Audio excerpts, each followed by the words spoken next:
할렐루야. 오늘 시간에 제 은혜 받을 말씀입니다. 계속해서 사도행전 15장이 되겠습니다. 사도행전 15장, 신약성경 210이면 사도행전 15장 우리 6절로 말씀부터 11절 말씀입니다. 6절로 말씀부터 11절 말씀 우리 한 절씩 읽으면서 같이 또 은혜를 나누겠습니다. 시작. 사도와 장로들이 이 일을 의논하러 모여 많은 변론이 있은 후에 베드로가 일어나 말하되, 형제들아, 너희도 알거니와 하나님이 이방인들로 내 입에서 복음의 말씀을 들어 믿게 하시려고 오래전부터 너희 가운데서 나를 택하시고, 또 마음을 아시는 하나님이 우리에게와 같이 그들에게도 성령을 주어 증언하시고, 믿음으로 그들의 마음을 깨끗이 하사 그들이나 우리나 차별하지 아니하셨느니라. 그런데 지금 너희가 어찌하여 하나님을 시험하여 우리 조상과 우리도 능히 매지 못하던 멍에를 제자들의 목에 두려느냐. 그러나 우리는 그들이 우리와 동일하게 주 예수의 은혜로 구원받는 줄을 믿노라 하니라. 아멘. 사랑의 아버지 감사합니다. 지난밤도 주님 은혜 중에 저희들을 암탉이 병아리를 날개 아래 품듯이 주 안에서 품어주시고 쉬게 하시고, 또 하나를 허락하시사 이 새벽에도 주님을 찬양하며 또 하나님의 생명의 떡 만나를 받기를 원합니다. 말씀은 하나님이시요, 말씀은 예수님이시요, 말씀은 성령이시요, 말씀은 지혜요, 말씀은 응답이요, 치유요, 능력이요, 축복이오니 이 시간에 말씀의 권능과 생명의 역사를 하나님 저희들에게 풍성함으로 베풀어 주시옵소서. 이 시간도 말씀을 통해서 큰 은혜와 은총을 허락하신다 하시니 감사하며 예수님의 이름으로 기도 올리옵나이다. 아멘. 할렐루야. 오늘도 하나님은 여전히 말씀을 통해서 우리에게 말씀하십니다. 그러므로 하나님 말씀을 받는 우리 마음의 자세가 중요한데요, 내가 하나님 앞에서 하나님의 음성을 듣는다는 자세로 여러분 경청하면 신명기 28장 1절로 14절의 말씀입니다. 내가 들어가도 복을 받고 내가 나가도 복을 받고 너희 소유가 복이 되며 너희 하는 모든 일이 다 형통하게 될 것이라는 말씀이 그대로 이룰 줄 믿습니다. 또 말씀이 선포될 때마다 우리가 말씀 앞에 하나님 앞에 화답해야 될 말이 있습니다. 그 말은 아멘입니다. 아멘은 하나님께 영광을 돌린다는 의미고요, 또 아멘은 말씀이 그대로 내 삶 속에서 이룰 줄 믿습니다라는 신앙의 고백입니다. 또 아멘은 우리 마음의 기도의 소원이 담겨져 있습니다. 그러므로 말씀이 선포될 때마다, 읽어질 때마다 아멘으로 화답함으로 말씀의 응답과 은총을 여러분 누리는 여러분 되시를 다시 한번 주의 이름으로 축원합니다. 자, 우리 지금 계속해서 사도행전 말씀을 통해서 같이 은혜를 나누고 있습니다. 지금 오늘은 15장 말씀 중에서 은혜 나누는데요, 지난 시간에 반복의 능력입니다. 자, 지금 어디에 있습니까? 지금은 예루살렘에 있지만 그 전에까지는 안디옥에 있었어요. 안디옥에. 그 안디옥은 비시디안 안디옥이 아니고 선교적의 안디옥이 아니고 처음 사도직을 받고 그 다음에 안수받고 복음 사역을 출발했던 장소, 이 안디옥 교회입니다. 자, 지금 이들이 안디옥 교회에 와서 그동안에 있었던 그와 같은 선교 사역에 대해서 선교 보고를 하고 마치고 있는 중이에요. 그런데 그때 마침 어디로부터? 유대로부터 사람들이 와서 그래요. 사람들이 와서 뭘 하냐면, 야, 지금 예수 믿고 구원받는 게 아니야. 그것도 중요하지만 우리가 할례를 행하야만이, 할례를 받는 사람만 구원받는 거야. 이것 때문에 문제가 되는 거예요. 그래서 이 바울 사도와 그 다음에 이 유대로부터 내려왔던 이들의, 즉 바리새파 사람들을 말하는데요, 이 바리새파 사람들하고 논쟁이 심해집니다. 그 논쟁이 한 번 정도에 끝나는 것이 아니고요, 연속적이에요. 계속 말할 때마다 아니야, 또 말할 때마다 그게 아니고, 말할 때마다 그게 아니고, 이게요 매 주일마다 어떻게 보면은 매 예배 때마다 그런 일들이 벌어나는 거예요. 그러니까 분쟁이 심해지니까 결국은 이 안디옥 교회에서 방책을 구한 것 중에 하나가 바울과 바나바와 형제들을, 자, 그러면 차라리 목요인 예루살렘으로 보내서 어떻게 진짜 맞는 건지 한번 알아보자. 자, 그래서 지난 시간에 예루살렘으로 이제는 누가? 바나바와 바울이 지금 예루살렘에 와 있습니다. 예루살렘에 와가지고 환대받고 난 다음에 그들에 대해서 다시 있었던 모든 일들을 그들에게 다시 보고해요. 그동안에 있었던 예수님이 또 함께 하셨고 말씀을 증거할 때 또 귀신 들린 바 예수가 떠나가 뭐 이런 어떤 많은 일들에 대해서 다시 성교 보고를 하니까 그 형제들이 예루살렘에 있는 믿음의 형제들이 크게 기뻐하더라. 그런데 또 문제가 뭐냐면 여전히 이 예루살렘에 또 이른 자들이 있어요. 바리새파 사람 중에 믿는 사람 중에 하나가 일어나서 이렇게 말합니다. 이방인들에게 할례를 행하고 모세의 율법을 지키라 명하는 것이 마땅하다. 또 이렇게 말하는 거예요. 이방인들에게도 할례를 행하고 모세의 율법을 지키는 것이 마땅하다. 또 이것이 문제가 된다 이 말입니다. 자, 이것을 계속적으로 주장할 때 지금 사실 그 문제 가지고 안디옥에서 예루살렘에 왔는데 어떻게 풀어가는지 한번 보겠습니다. 자, 6절입니다. 6절 보겠습니다. 6절 사도와 장로들이 이 일을 의논하러 모여. 자, 처음으로 지금 초대교회 당시에 처음으로 총회가 열리는 장면이에요. 처음으로. 이 당시에 학자들이나 성경을 주대로 보면은 그 당시에 의장이 야고보입니다. 야고보.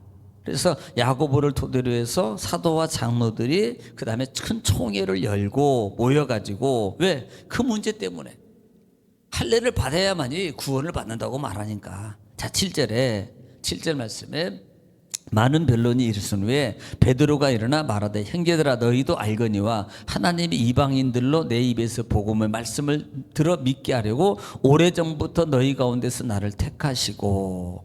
지금 그때 누가 일어나요? 베드로 사도가 일어나서 지금 말합니다. 나를 택하신 것은 이방인들에게 복음을 전개하기 위해서 나를 하나님이 택하셨다. 사복음서 이미 예수님 당시에 그 그물을 던지고 그 다음에 뭐 실패 현장 속에 있을 때에 예수님이 그를 찾아가서 깊은 데가 던져라 그때 기적을 체험하고 다 버리고 예수 그리스도를 쫓았던 이 베드로 사도입니다.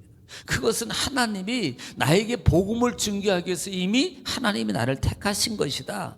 사실 이 부분을 말합니다만은 실제적으로 이 베드로 사도가 사도행전 같은 경우 보면은 사도행전 11장 부분의 전체 내용인데요.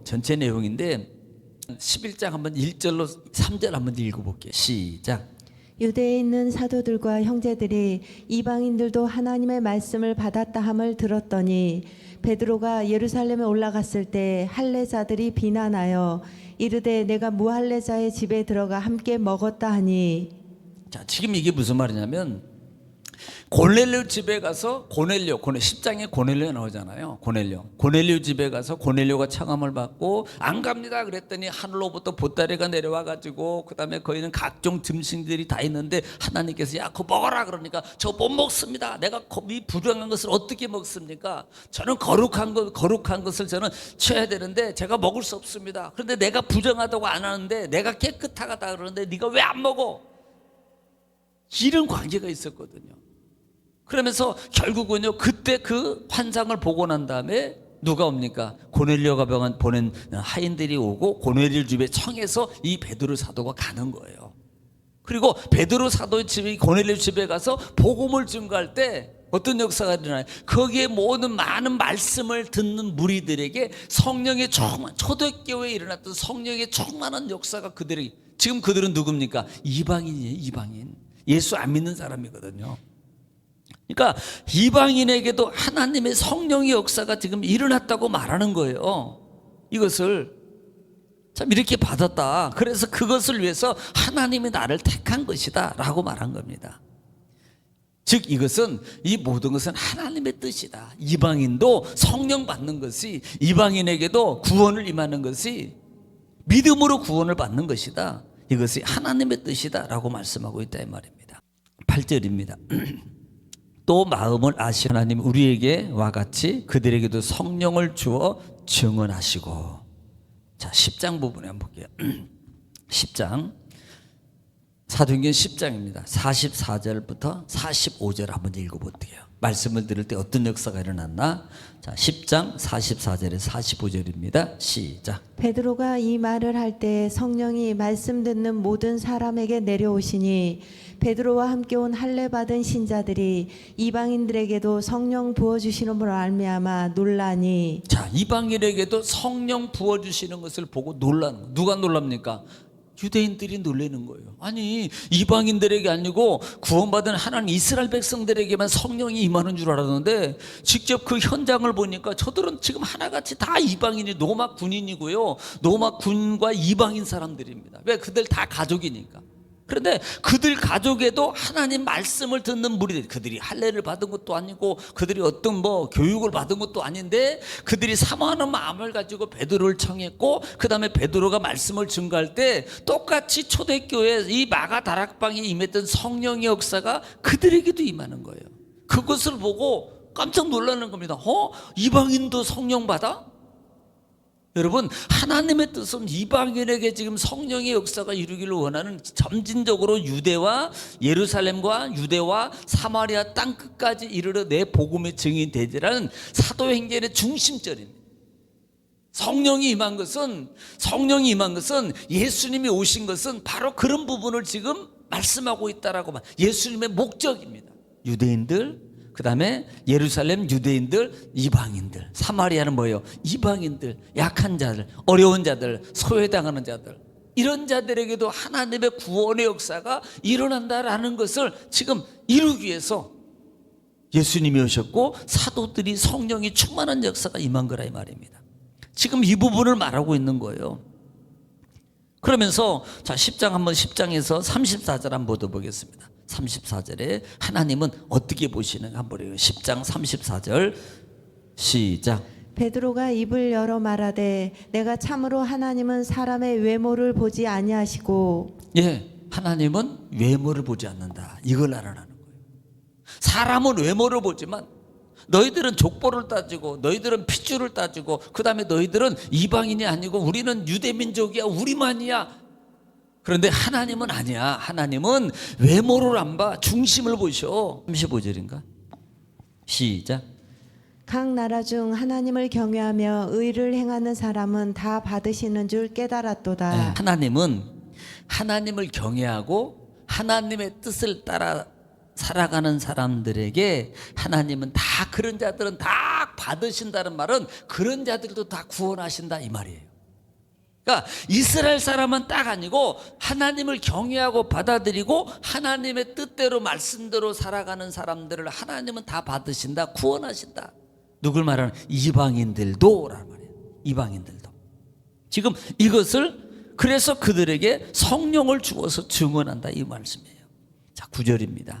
믿음으로 그들의 마음을 깨끗이 하사 그들이나 우리나 차별하지 아니하셨느니라. 자, 로마서 3장 28절 볼게요.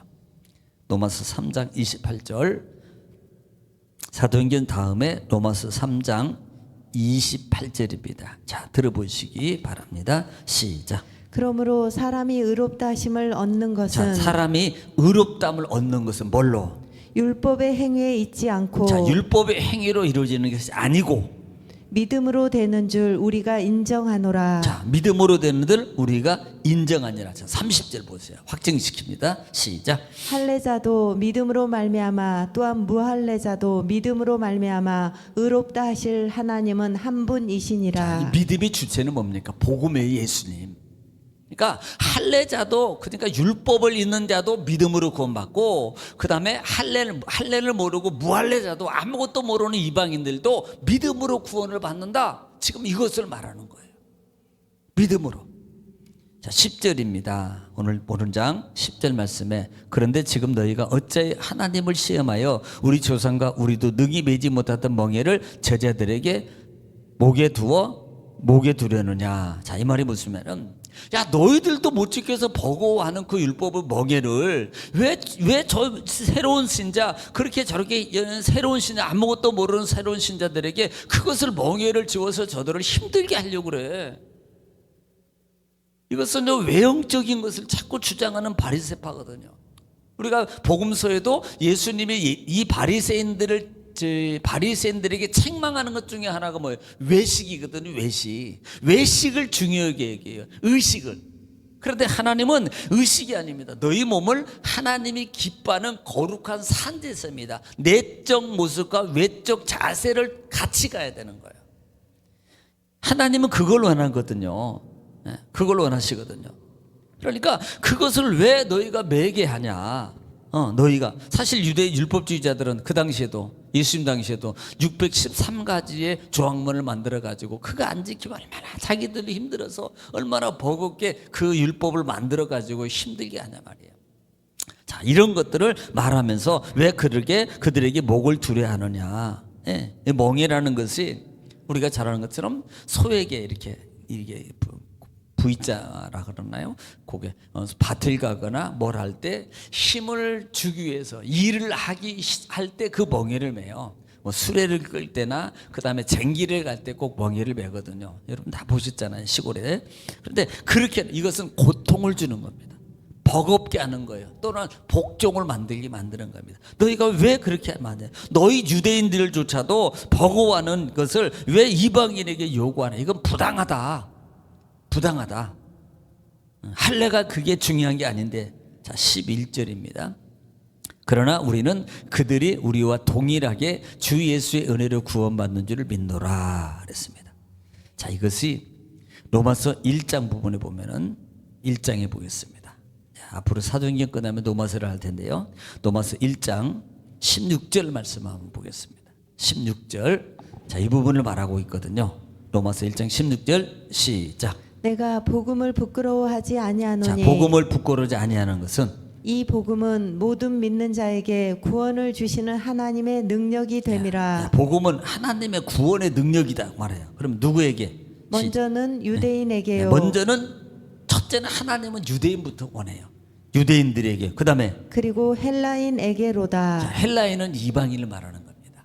그러니까 유대인과 이방인들이 우리와 이것은 너희나 우리나 같아. 하나님의 구원의 여정 속에는 너희만이 아니고 우리만이 이분들은 아니고 아니야. 다 같이 하나로 구원받기를 원하시는 하나님의 뜻이야. 이것을 너희가 알아야 될 것이라고 지금 누가 말하고 있어요? 베드로 사도가 누구에게? 바리새파 사람들에게 할례가 구원이라고 주장하고 이랬잖아요. 우리는 하나님의 구원의 정말 의의 뜻이 무엇인가를 바로 알아야 됩니다. 자칫 잘못하면요, 이 바리새파 사람들처럼 정죄하고 때로는 믿음의 사람들의 앞길을 막을 그런 많은 일들이 우리에게 일어날 수 있어요. 그러므로 하나님의 뜻을 바로 하는 게 중요한 겁니다. 마치 우리가 항상 기뻐하라, 쉬지 말고 기도하라, 범사에 감사하라, 이런 그리스도 안에서 너희를 향하신 하나님의 뜻이라 그러잖아요. 그 뜻을 바로 알아야만이 우리의 신앙의 삶의 사역을 바로 감당할 수 있다 이 말입니다. 그러므로 오늘도 주 안에서 하나님의 뜻을 바로 세워서 하나님 안에서 우리가 하루를 살아가는 데 있어서 정말 주 안에 승리하는 믿음의 사도 되기를 주의 이름으로 축원합니다. 오늘 또 나라 민족을 위해서 또 교회와 또 가정과 또 여러분 행사를 위해서 여러분 자녀를 사업장과 직장을 위해서 이 시간에 주 한번 모시고 통성으로 하나님께 간절히 기도하겠습니다. 다 같이 기도합니다. 주여 레베스 아버지 베레베스 순나라 카메사 순나라 와사 카메라바스 오라베메 케베레베스 순나라 카메사